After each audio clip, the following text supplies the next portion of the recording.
Hello and welcome back to another exciting episode of Ed Puzzle Notes as we continue our journey through the world of meiosis. Later on, we will get into genetics, which I don't know, maybe you'll like. Anyways, so meiosis, M-E-I-O-S-I-S, it also has that phase called interphase.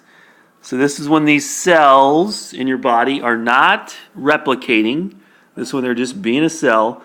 Now, in meiosis, we're talking about germ cells or germline cells. So these are cells in the males, they're found in the testes, and the females in the ovaries. And these germ cells, when they divide, they're going to become the gametes, sperm and egg. So germ cells are what's going to, when they divide, they're going to become the gametes. Now, just like in mitosis, so we have homologous chromosomes. Hey, there's a red chromosome. That must be from mom. That's why I made it red. And here's its homologous pair, the blue one from dad. Notice they're the same size. We'll say this is chromosome pair number 15. So they're the same size. They also carry the same type of genetic information.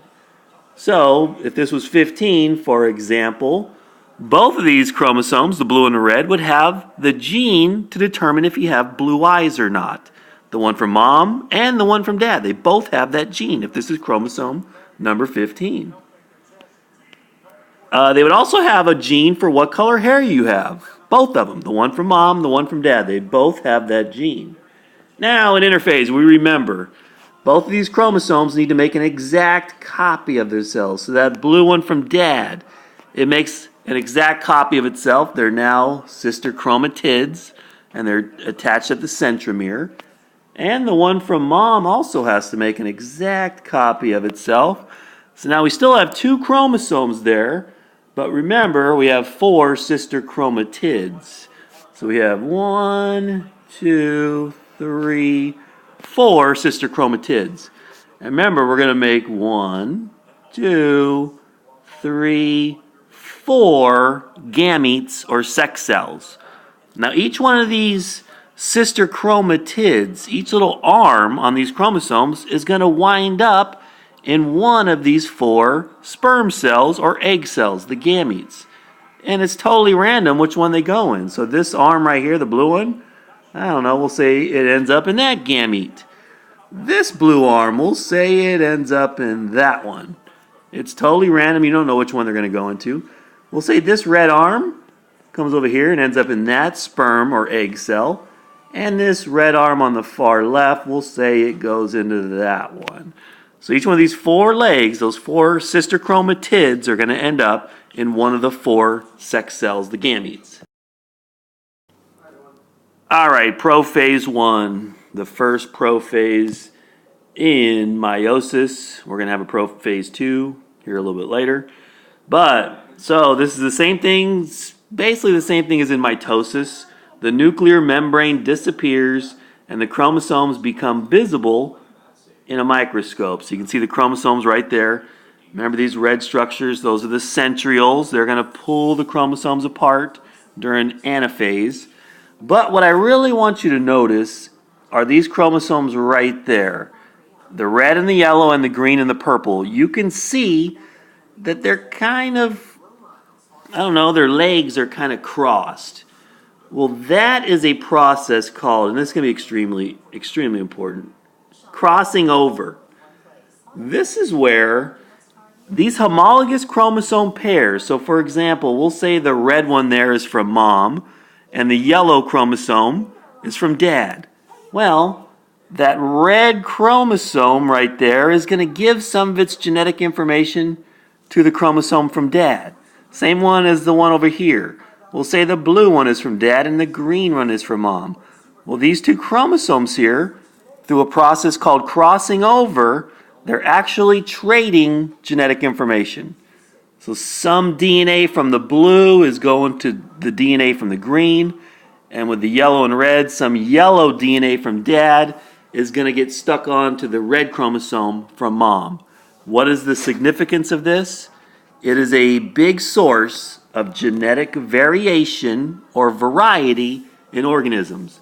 Basically, crossing over is one of the reasons why, if you have 6 kids, they are not going to look exactly the same. You know, unless you have identical twins, your kids will all look somewhat different. They'll have different traits. One of those reasons is because crossing over increases genetic diversity. All right, so a little diagram that kind of shows you crossing over again. We'll say that the clear chromosome is from mom and the one that's kind of faded in, that's from dad. Well, first, of course, the chromosomes make an exact copy of them, so we have 2 from mom now, 2 chromatids from mom, 2 from dad. If there was no crossing over, and we're just going to make 4 gametes, you can see one of these gametes, these sex cells, is going to get, a full chromosome from mom.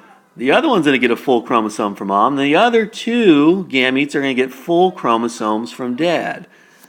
Well, with crossing overs, you can see it's happening right here.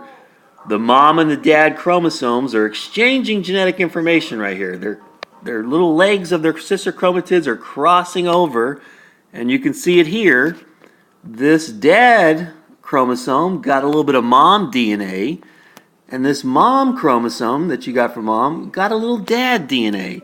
So now we got 4 totally unique chromosomes. And now when these guys separate and go into their individual gametes, now each individual gamete is going to be totally unique. All right, the next phase, of course, we still have our PMAT, prophase, metaphase, anaphase, telophase. Well, this is Metaphase I, the first of the metaphases. And the way you can tell it's Metaphase I is you look, there are 2 lines of chromosomes, basically 2 lines of X's. If this was Metaphase II, it would look something like this, where we'd have maybe 1X mom chromosomes, 1X dad chromosomes, and that's it. So you can see the difference. 2 lines of X's here, only a single line of X's here. Single file line of X's versus double file line of X's. Now we're going to talk about this thing that's super important as well. It's called independent assortment. And let's see if I can explain that. So, during Metaphase I, all of the chromosomes line up in the middle, just like metaphase during mitosis, but it is totally random how the chromosomes line up. For example, on this top cell up here, that top one, you can see that they're arranged big blue, big red, and then below that, little blue, little red.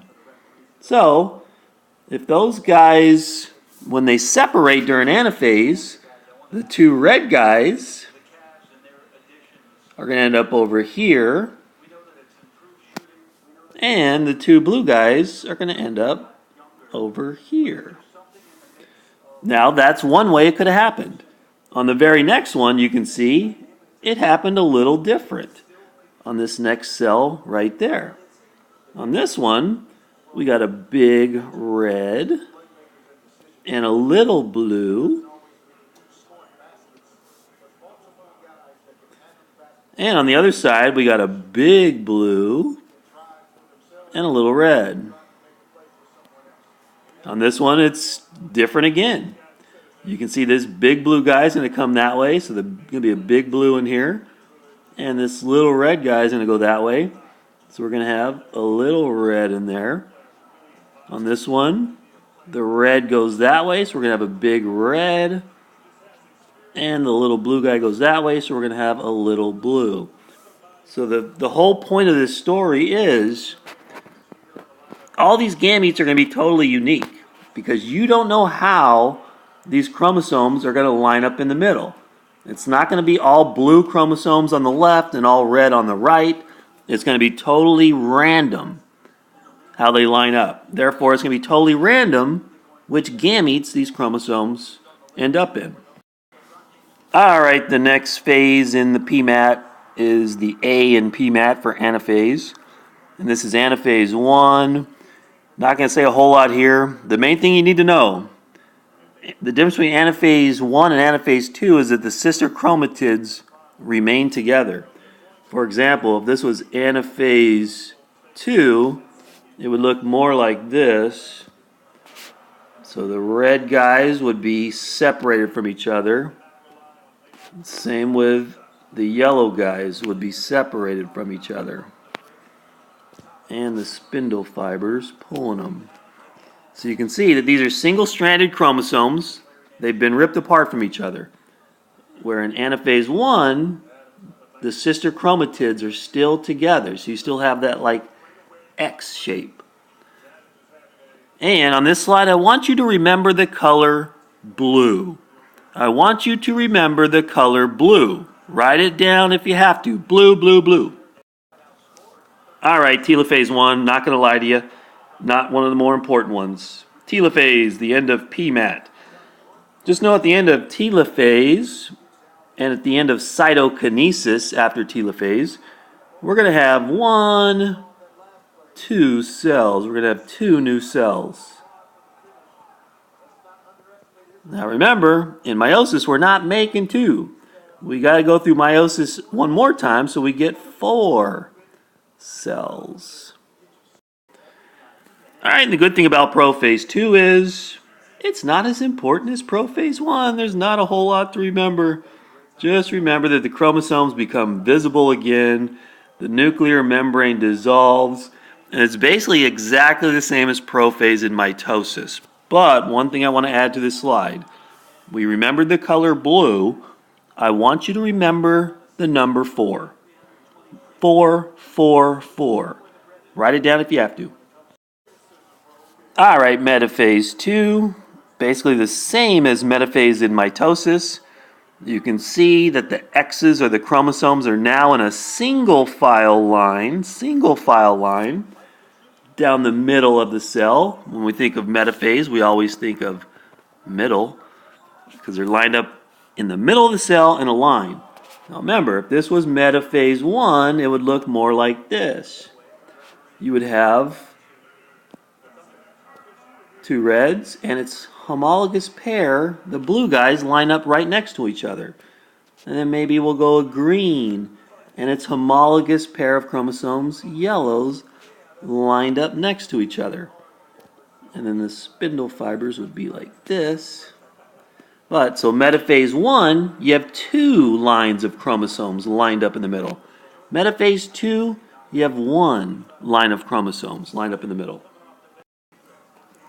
And I know you can't believe it, but we're almost done. We're up to PMAT number 2, the A in PMAT number 2, anaphase.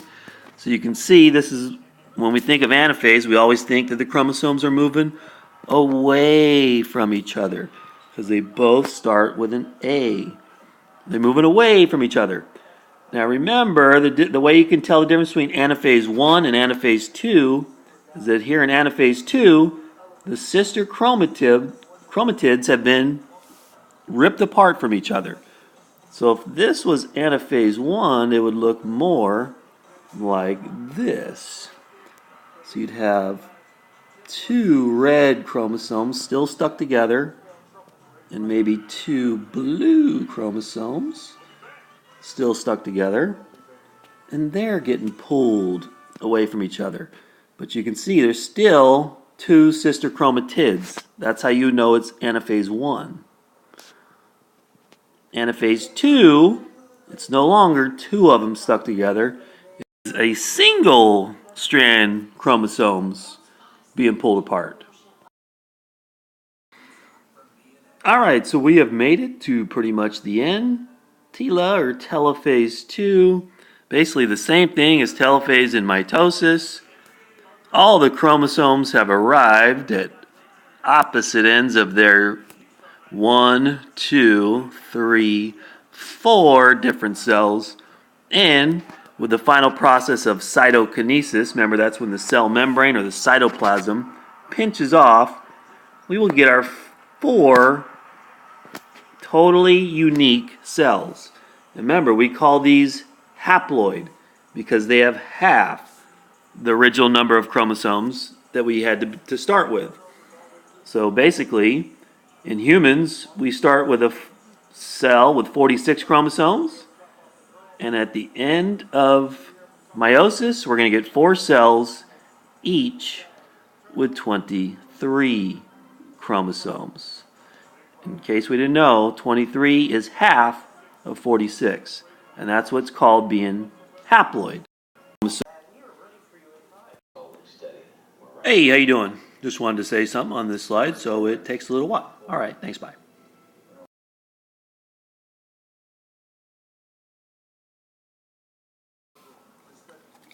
All right, so 2 little diagrams that kind of show the difference between mitosis and meiosis. Up top, up here, we got mitosis. So we start with a very simple cell, 2 chromosomes, 1 blue from the male and a red chromosome from the female. And at the end of mitosis, we get 2 cells, which are exactly the same as the original parent cell. In meiosis, it's a little different. We got 4 chromosomes in here, 2 reds, a big red from mom, a little red from mom, big blue from the father, little blue from the father. And by the time we get done with all the phases of meiosis, you can see we've cut that number of chromosomes from 4 to 2. So we've cut it in half. And you can see that each one of these cells, these gametes or sex cells, are totally unique. Now, I hope that you can see that some of these chromosomes have a little bit of blue and a little bit of red. Well, remember, that was from the important process that occurs during Prophase I, crossing over. So now, these gametes are even more different than they would have been, because some of these genes in the DNA have been traded from the female chromosomes to the male chromosomes.